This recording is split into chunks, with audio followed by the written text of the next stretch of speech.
Thank you all for coming out on this snowy day. Thank you, Nina, for the introduction and for making it possible for me to be out here and be part of this absolutely wonderful project, this exhibition that is really one of the most moving things that I've seen recently as a response to the war.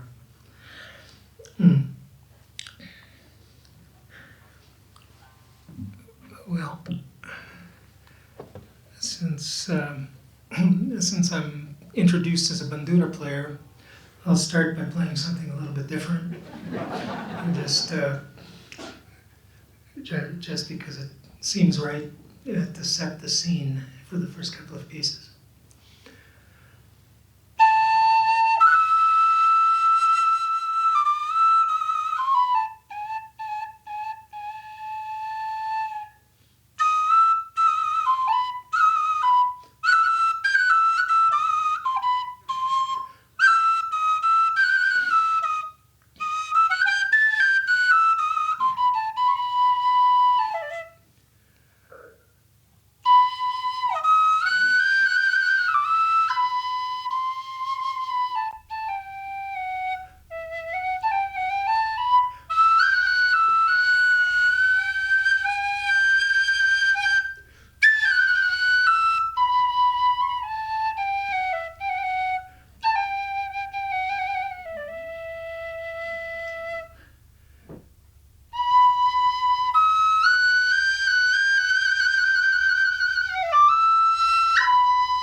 That melody comes from the great steppes of southern Ukraine, from the great prairie that stretches from the Black Sea coast all the way to the Great Wall of China.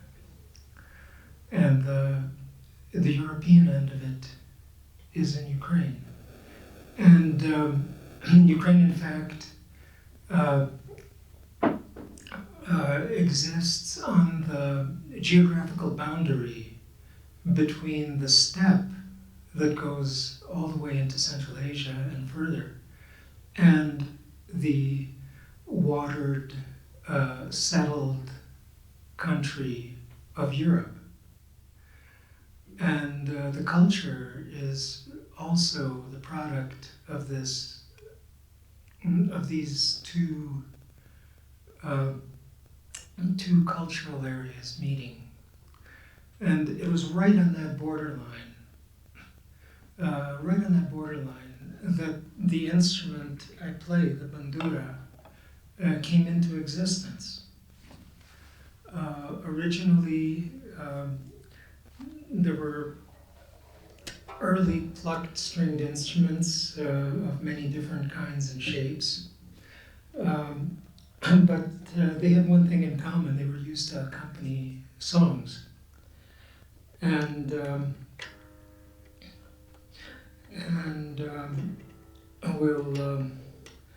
I'll start with one of the songs that I learned when I started studying the older tradition of the bandura. It's a song quintessentially of the steppe.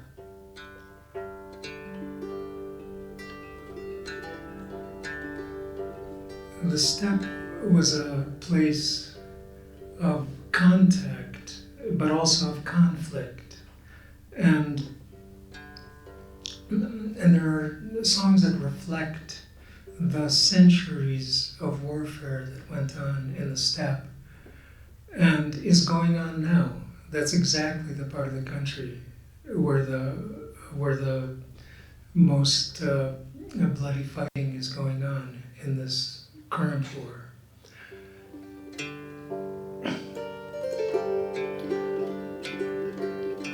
But this song arose hundreds of years ago, and it survived in the repertoire of the blind singers who used an early version of the bandura to accompany themselves. And it is a song of the steppe and of that long history. It's a song of a lament for a fallen warrior.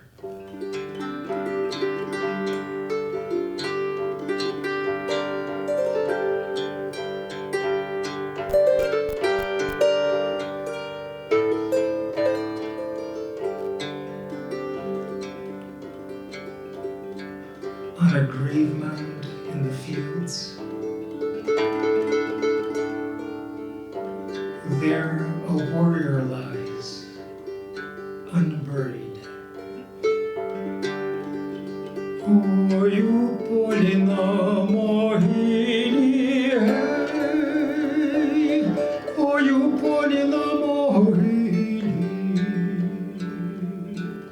на широкій Україні, гей, на широкій країні, лежить козак там убитий, гей, лежить козак там убитий, китайкою він прикритий, гей, китайкою він прикритий.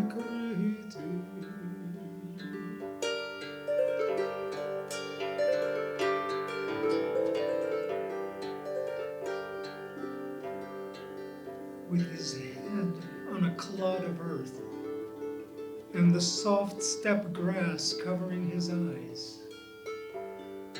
and a horsewhip at his feet,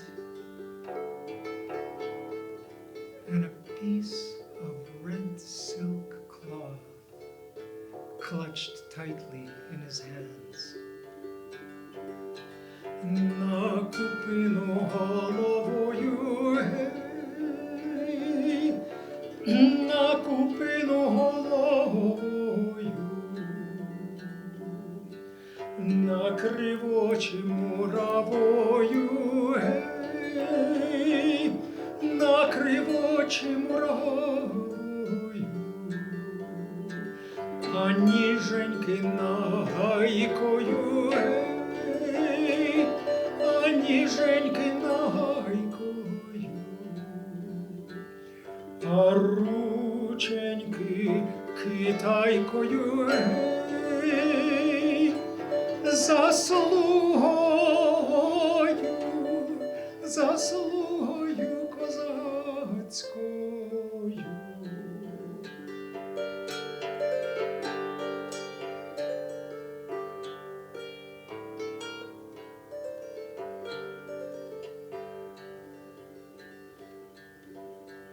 Ой, у полі на могилі, гей, ой, у полі на могилі. On a grave mound in the fields, there a warrior lies, unburied.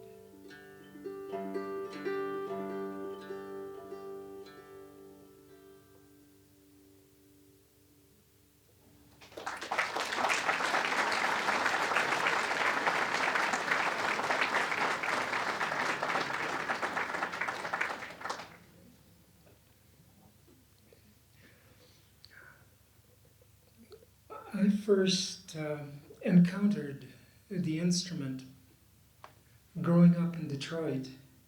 My father directed a youth ensemble in a church basement on Michigan Avenue.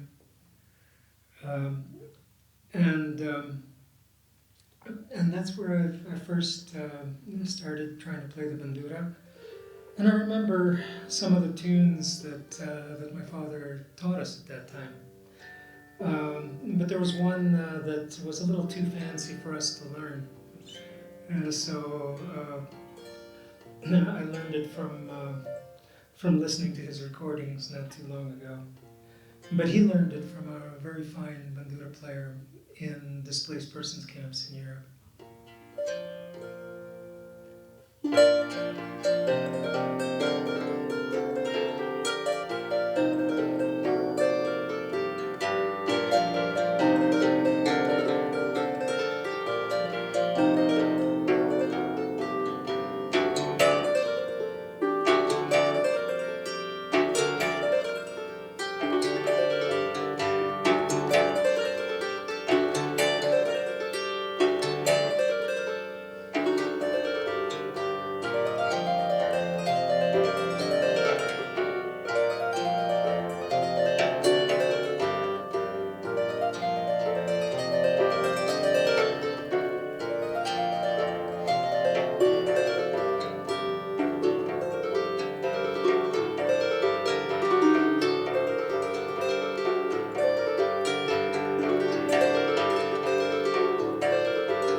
So I started playing on the same kind of factory, mass-produced bandura that most bandura players of my generation started playing on.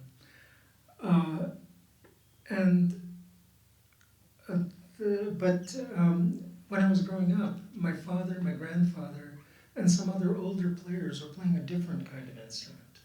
An instrument that looked more like this one.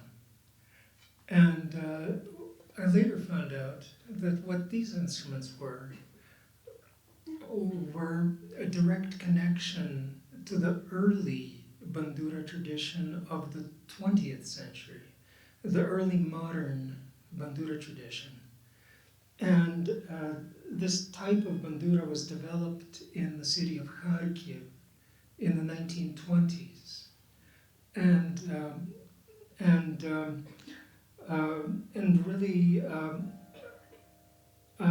unlike the type of instrument that later was mass produced, it really remained very close to the original instrument of the blind singers. Like the accompaniment for that first song is pretty much exactly the same way that I play it on a reproduction of the old-time blind singer's instrument. But this instrument also offers massive possibilities because unlike the other kind of bandura, which maybe some people have seen, where the left hand plays just on the bass and the right hand does everything else, this instrument is held this way, and both hands can actually, with all fingers, can touch any string anywhere along its length. Right? So you can have, you can certainly have the left hand playing a melody.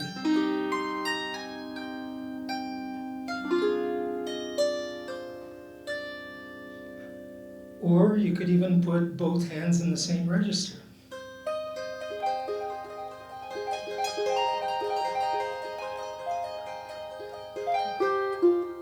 And you can hear it's the textures that are available are just amazing, you know. And this type of instrument really became.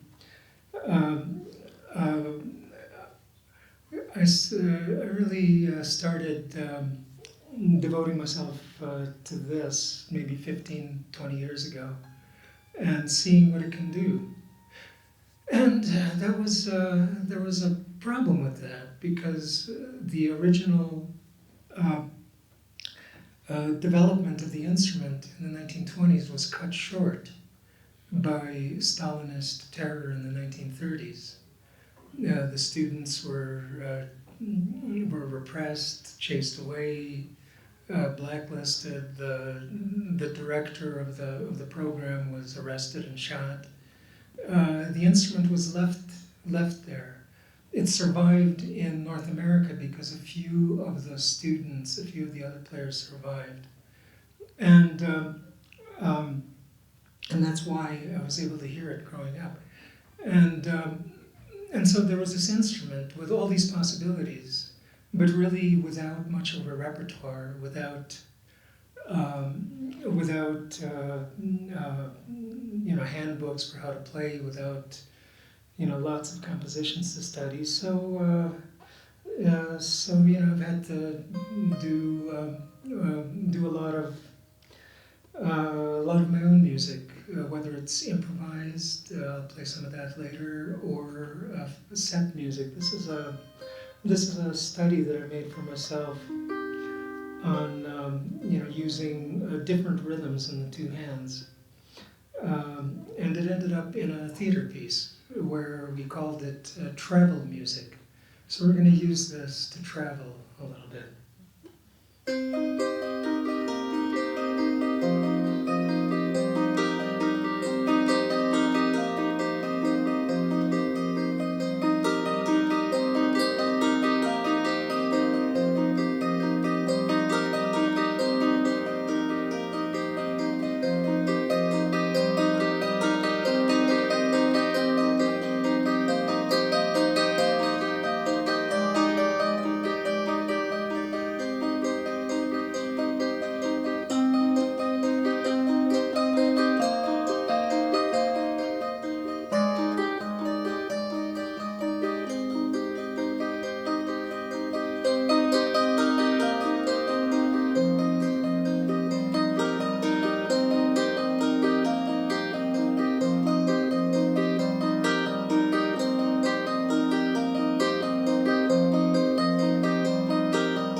So as I said, we'll travel to a place far away in space and in time, to the year 1848, to the shores of the Aral Sea in Kazakhstan in Central Asia.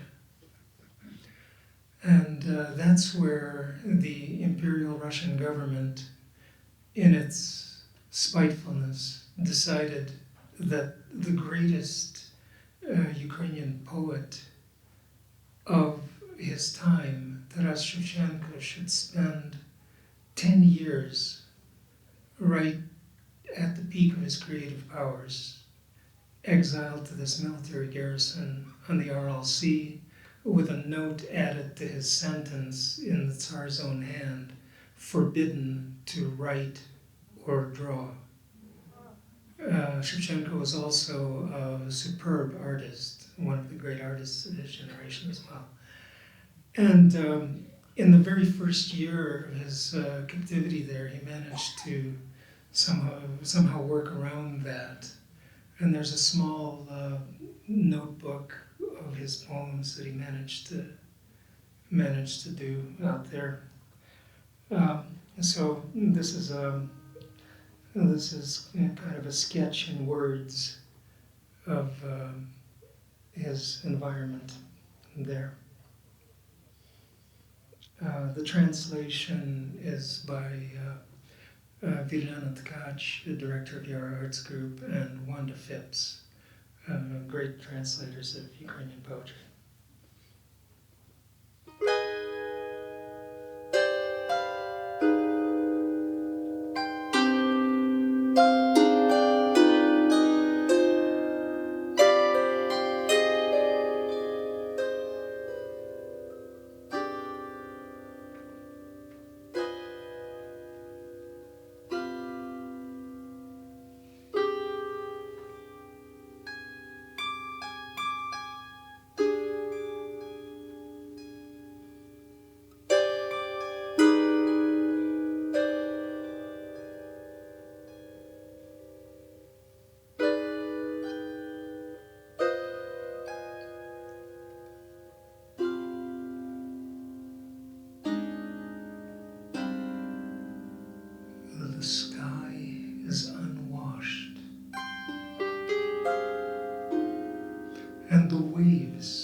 are sleepy.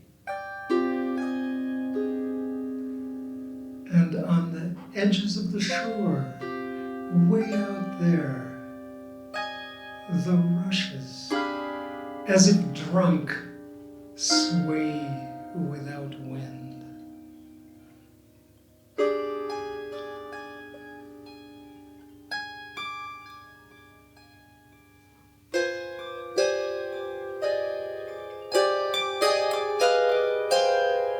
Lord, have mercy. How long am I to languish here in this unlocked prison by this useless sea?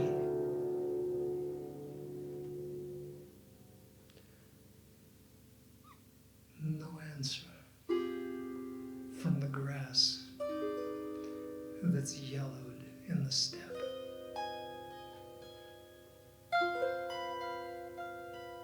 And it bows and sways as if alive. It won't tell me the truth. And there's no one else to ask.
Shevchenko talks about telling the truth at the end of that poem. And truth-telling was a very important thing for the blind singers. The Ukrainian word for them is kobzari, who played this instrument in Shevchenko's time and earlier, and right up until the 20th century. They were, their repertoire really focused a lot on moral issues. It was a repertoire not for the palaces on the hill, but for the poor people, for the people who felt disempowered, for the people who were looking for the truth about what their history was, how they came to this situation. So the Kobzari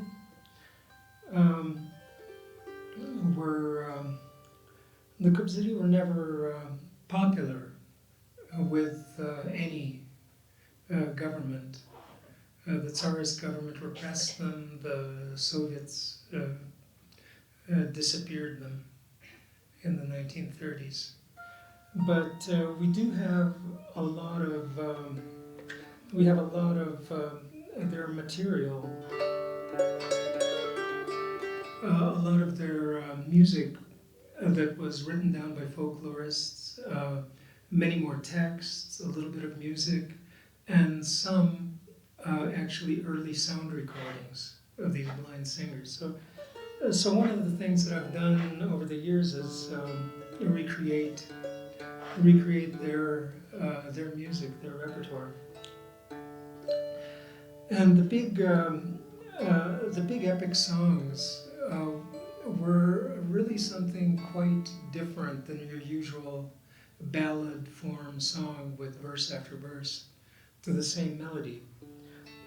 Instead, they had this kind of music construction kit around which you could improvise, and both the text and the music would be improvised within the framework of these epics. So the music, for example, would really amounted to 3 notes. But each of these notes could then be developed and ornamented. So, for example, if the singer wanted to get your attention or get very emotional, he could do this on this upper note of the melody, ending with a flourish. And now down on this note he could recite for a while and get on with the story before cadencing, or cadencing, or maybe cadencing, because you didn't have to sing exactly what you had tuned on the instrument. So it's a fascinating form, and I'll just these are long songs, so we can't really do one of them here right now. But I'll do just a little bit of one to give you a sense of how they worked and sounded. This is again a song from those years of warfare in the steppe, and it's again about a hero. Breathing his last with only his young attendant and he to take care of him, and he says to the young man Yarema, before I die, I want you to know that you will have my weapons, you will have my horses, you will have my horse, my raven horse. And I want you to take my weapons in your hand, ride around on the raven horse in front of me so I can see with my own eyes before I die that you're ready to take my place. I'll do this very beginning introduction of this song.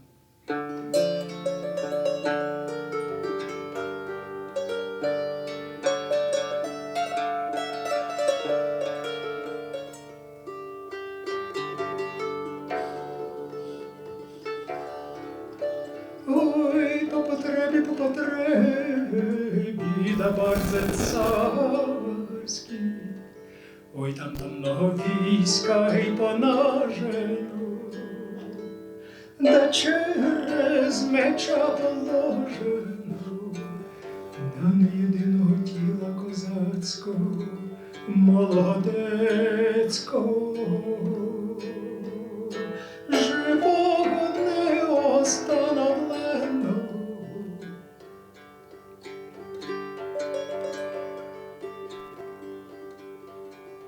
Тільки поміж тим трупом хведір бездольний, безродний, постріляний да порубаний, да на рани на смертельні не змагає.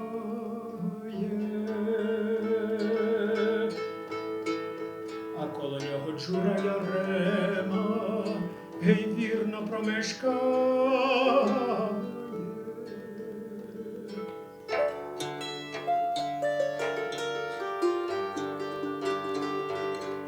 Гей, то козак Федір безродний, бездоляний, промовляє словами, гей, та обілється він гірко сльозами. Джуро Яремо, та будеш ти мати по смерті моєї коня вороного, та ще другого білогривого, шаблю булатную, пищаль семип'ядную. Ще й тягеля червоні от білого коміра золотом оптова,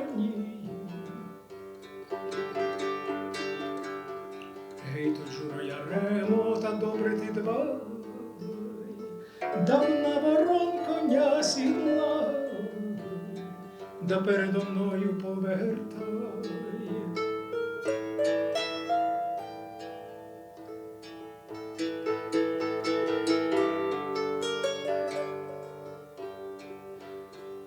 Но я буду знати до смерти моєї, ой, чи годен ти между козаками пробувати.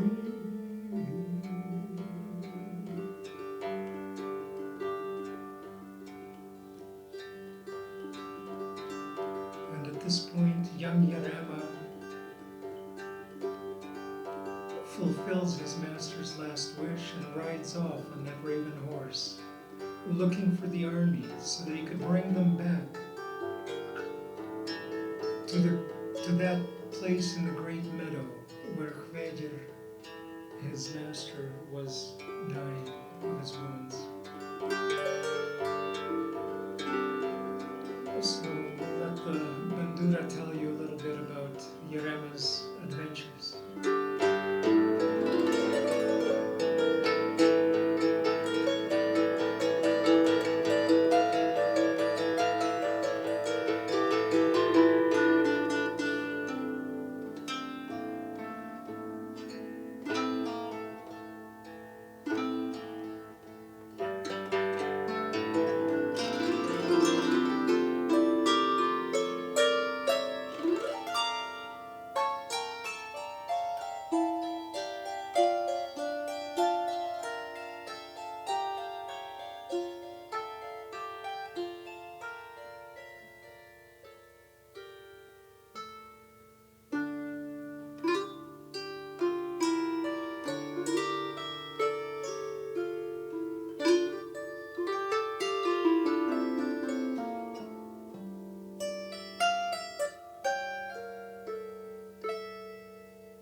Dark night from Saturday to Sunday, young Yarema led 50 men back into the great meadow. They found Khvedr's body, and then they took good care. They hacked at the earth with their sabers, with their spears. They carried it in their hats, in the hems of their coats, and piled up a high grave mound to honor the hero, the fallen warrior, Khvedr, the one without kin.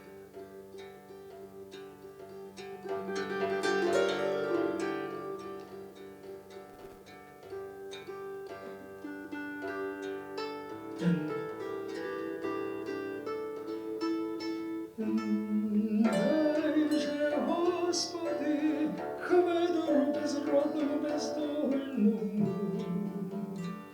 та вічною пам'ять. А всім головам тут слухаючим на многі літа до конца віка, до конца віка. And God grant eternal memory to the heroes of this story, and long life and good years to all those listening here today. Amen.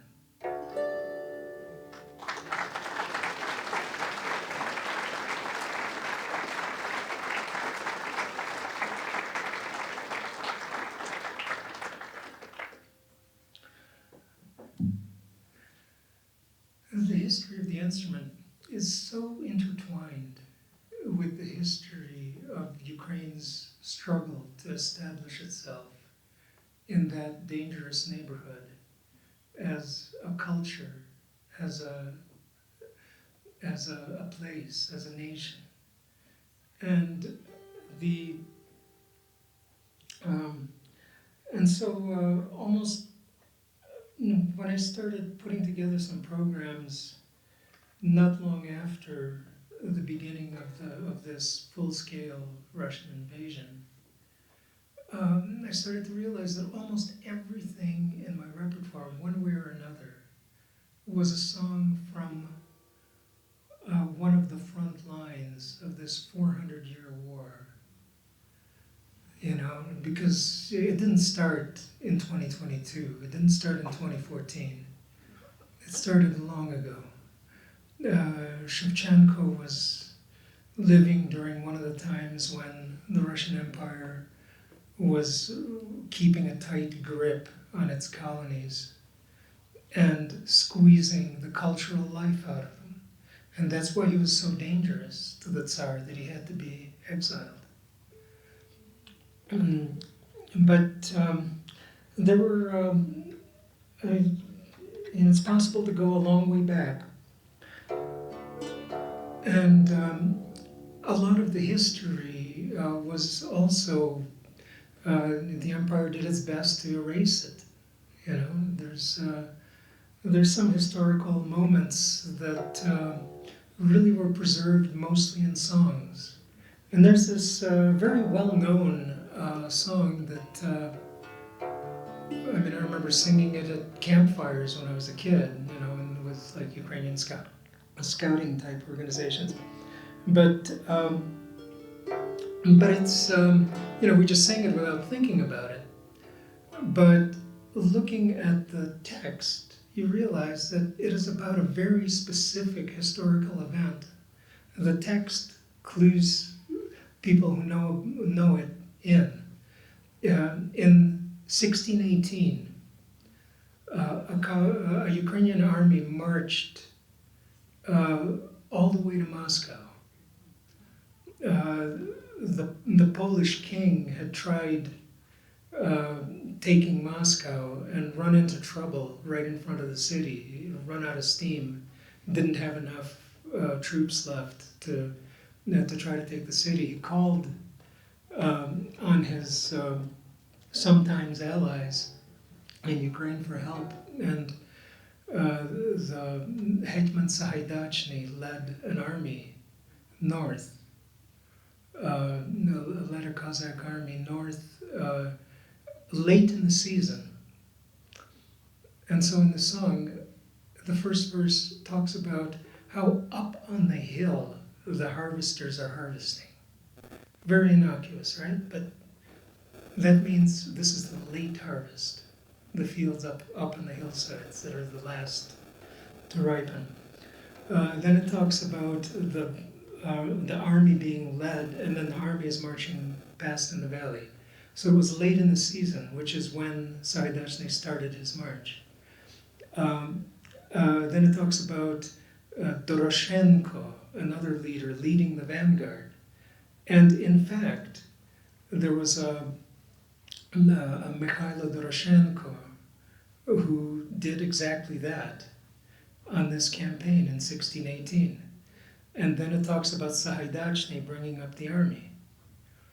And then it talks about getting to the forested place and lighting a fire, you know. So it's so this is for those in the know. This was a very, you know, kind of coded history lesson, remembering that successful campaign of 1618. They did manage to get a favorable peace treaty signed, which of course lasted as long as the Muscovites found it convenient. But that was a long time ago. They didn't have the benefit of foresight.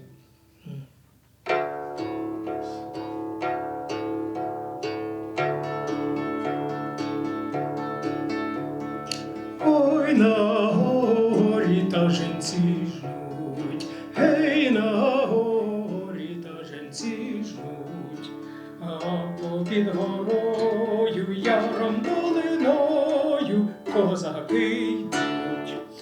Гей, гей, долиною, ой, ой, ой, ой, широкою козаки йдуть. Попереду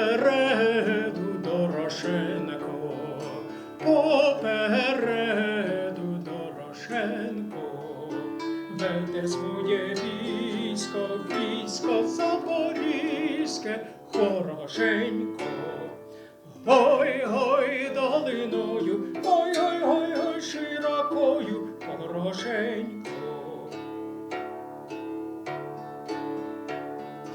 А позаду Сагайдачний, а позаду Сагайдачний, що проміняв жінку за тютюн та люльку необачний.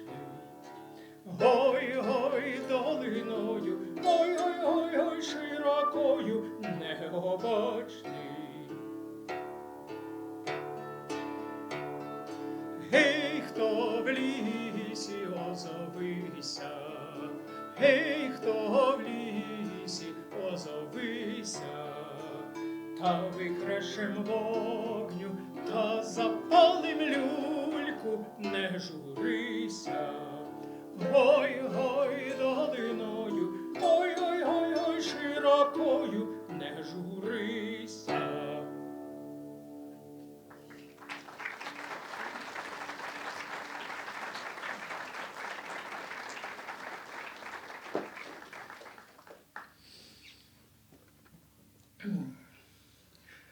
Now, those armies in the 17th century had something to fight for, had something to protect.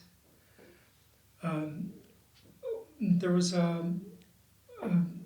a huge cultural revival happening in Ukraine at that time, with the ideas of the Western Renaissance and Baroque coming into that part of the world. And this is another aspect of Ukrainian history, especially cultural history, that was really kept tightly under wraps during the time of the, certainly of the Soviet Union, but before that also in the time of the Tsars, because it was a history that happened before the Russians came. It was a history that had nothing to do with them. It was a culture that they did not share. So it really, that made it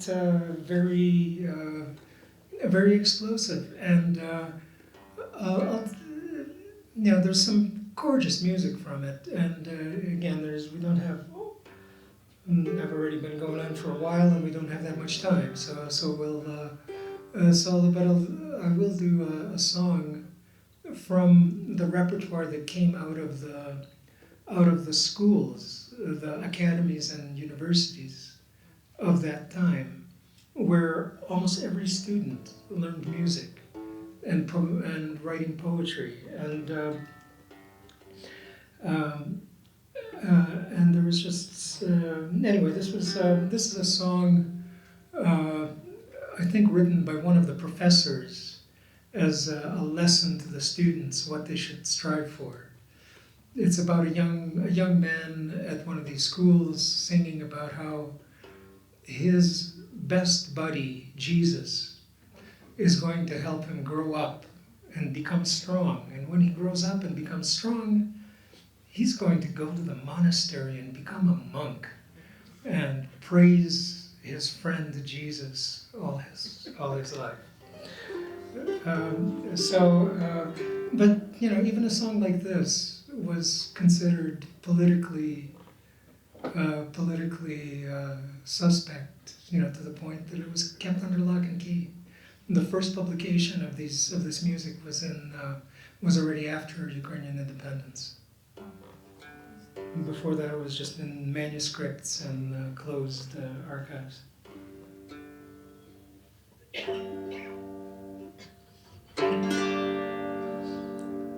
Імама своєго, Ісуса моєго, не творил, бо єсть благого, любе ради Єго.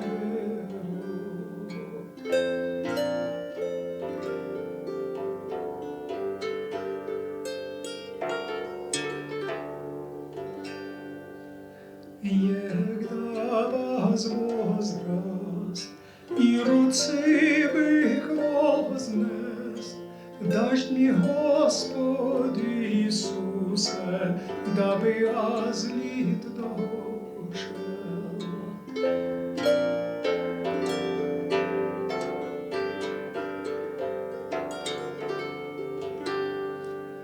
А егда лит дойду, в монастырь раз пойду, тако ми благи Иисусе, и монахом буду.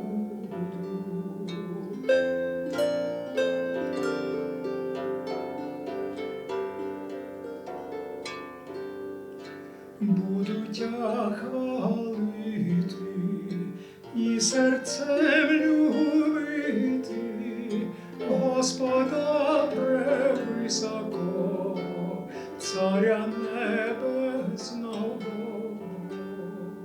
Господа превисокого, Царя небесного.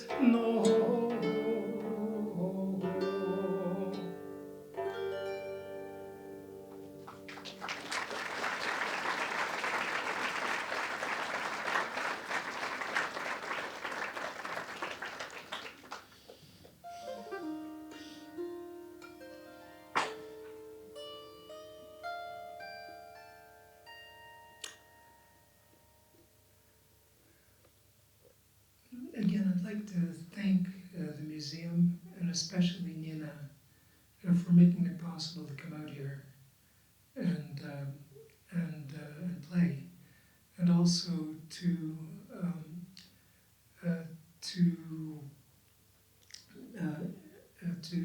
try to interact with this incredible exhibit.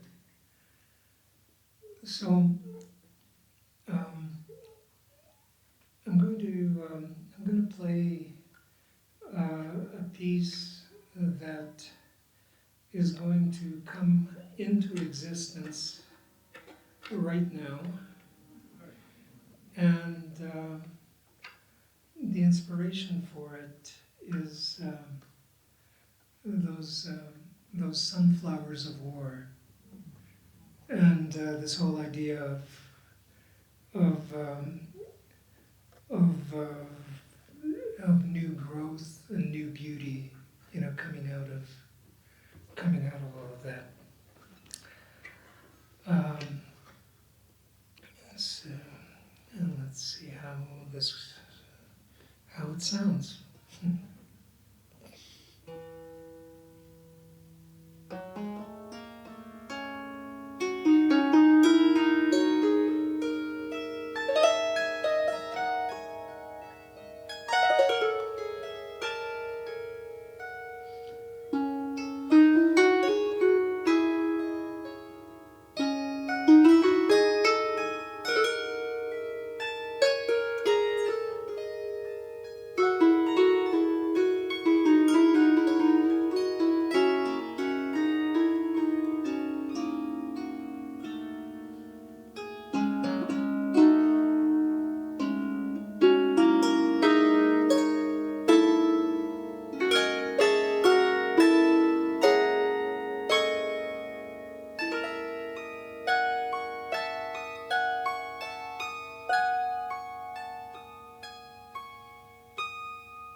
So I'll finish up. I'll finish up with first. Well, I'll finish up with really a song that is absolutely central to the repertoire of this instrument. It's the song for which governments persecuted the blind singers over the years, because they just couldn't have people going around singing stuff like that. It's a song about truth and about lies, about truth and falsehood, and how important it is to know the difference.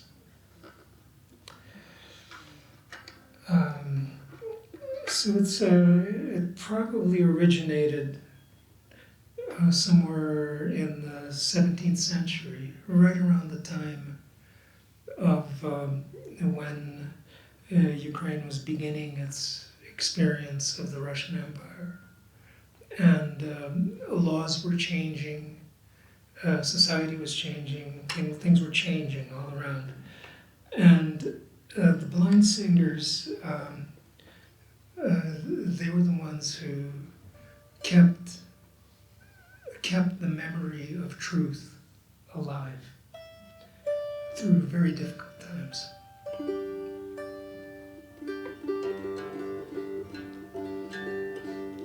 And the song begins, "There is no more truth in the world, because the lie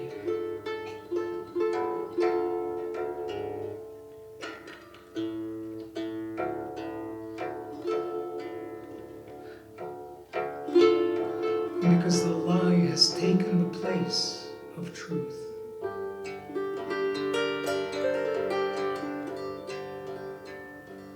Нема в світі правди не зіскати, бо тепер неправда стала вже правдою зватись, а вже тепер правда стоїть у порога, а вража неправда з панами край стола. And now truth is kept waiting at the door, and the lie invited in to sit at the table. And now truth is trampled underfoot, and the falsehood is wined and dined. And now truth is thrown into the deepest dungeon, and falsehood sits in the councils of the powerful. Що вже тепер правда стоїть у порога, а вража неправда з панами край стола. Що вже тепер правда у темниці, а вража неправда з панами в світлиці.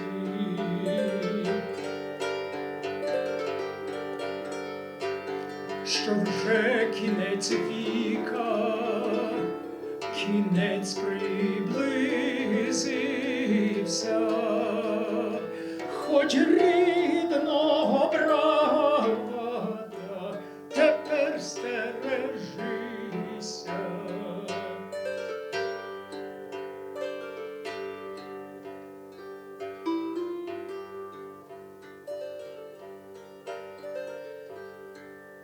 And it's as if the end of the age is upon us. And you can't trust even your own brother anymore. And maybe now truth really is dead, and the lie has gobbled up the whole world. Що вже тепер правда, правда вже померла, а вража неправда увесь світ зажерла. А хто тую правду буде поважати, тому сошле Господь з неба благодаті. But those who follow the way of truth shall receive great blessings,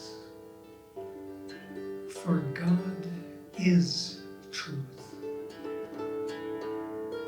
and shall crush falsehood, vanquish pride,